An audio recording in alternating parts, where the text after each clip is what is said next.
Welcome to The Explainer. You ever feel like your hard work just goes completely unnoticed? Like you're putting in all this effort, but you're just not seeing the results?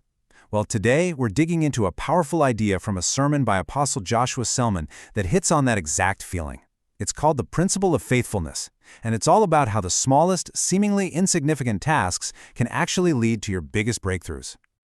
So the idea here is to completely flip how we think about success. We tend to believe we need that one big break, that one huge opportunity to finally prove ourselves. But what if that's totally backward? What if the real test, the actual training ground for that big moment, is happening right now in the small, everyday tasks that you're already doing? And this quote, it gets right to the heart of it. It's such a simple but really powerful claim. The main trigger for a reward isn't just your talent or getting lucky, it's faithfulness. And that one single idea is the foundation for everything we're about to unpack. Okay, so let's dive into the main example used to illustrate this whole principle, the parable of the talents. It's this classic story that's all about investment, responsibility, and yeah, the returns. So the setup is basically a straightforward test of character, right? A master trusts his servants with his resources, but here's the interesting part. He doesn't micromanage them, not at all. He gives them total freedom, and the entire focus is on what they're going to do with that trust and that responsibility while he's gone. And this is where things get really interesting. You see this huge split. The first two servants, they had the exact same mindset. Even though they started with different amounts, they just got to work. And the sermon points out that they each had their own battle to fight, one against complacency, the other against envy. But the third servant? Whoa, completely different. He was paralyzed by fear, he made excuses, and in the end, he blamed his master. The outcomes, as you can see, were worlds apart. But you have to listen to the master's response here. It is the absolute key. He says, "You were faithful over a few things. I will make you ruler over many things." See, the reward wasn't just about getting more cash. The real prize, the actual promotion, was greater responsibility. Their faithfulness in the small stuff was basically their audition for a much, much bigger role. All right, so let's bring this down to earth. How does this ancient principle actually become a practical guide for our lives today? Because this isn't just about a story, it's about a strategy. You know, the sermon really redefines what faithfulness even means. It's not this passive thing where you just sit around and wait for something good to happen. No, it's about active preparation. It's a proactive mindset that sees your current situation, whatever it is, as the training ground for your future. And this is where it gets super practical. Think about it. You can't expect to manage a mansion if your one-room apartment is a total disaster, right?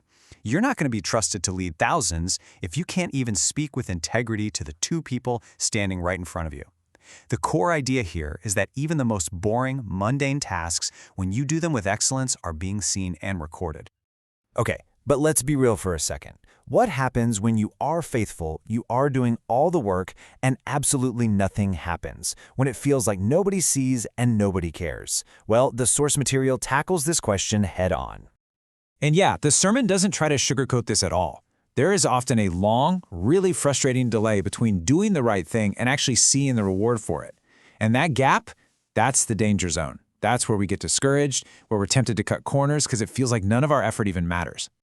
So, they use the story of Mordecai as this perfect example. I mean, the guy does something huge. He literally saves the king's life, and it gets written down in the official records, but then, crickets, nothing. He's totally forgotten. In fact, it gets worse. His enemy gets promoted above him. It's only way later during a sleepless night that the king just happens to read the Chronicles, and that delayed reward is finally delivered. And if that's not enough, there's the story of Joseph. While he's in prison, he helps out a royal cupbearer, asks the guy, "Hey, remember me when you get out." But he's forgotten for 2 full years. 2 more years of just waiting after his good deed was completely ignored. Can you imagine? So this brings us to the big payoff. This begs the question, right? If rewards can be delayed for that long, does that mean they're just gone forever? Well, the sermon gives a really firm no to that. Instead, it says something incredibly powerful is happening behind the scenes during that waiting period. And this is the big mindset shift we have to make. The rewards aren't being denied, they're being accumulated. It's not that they disappear, they are being stored up. Think of it like interest compounding in a savings account you forgot about. So when that day of reward finally comes, it's not just one small payment, it's the entire balance, paid in full, all at once. And to really help you picture this, the sermon brings back that idea of a book of remembrance, just like in Mordecai's story. Every single time you serve with a sincere heart. Every time you choose integrity when it'd be easier to take a shortcut. All that stuff you do when you think nobody is watching, it's all being documented. It is not lost. It's just being archived for the perfect moment. And that, right there, is the ultimate takeaway. That time when you're waiting, when it feels like total silence and like you've been forgotten, that isn't neglect. It is a period of accumulation. It's an invitation to keep being faithful, trusting that every single act is being recorded and will add up to a much greater reward down the line. So that leaves us with a pretty big question, doesn't it? In our own lives, in our jobs, with our families, what small, maybe totally unseen act of faithfulness are we doing right now? And what if that is the very thing preparing us for the reward we're waiting for?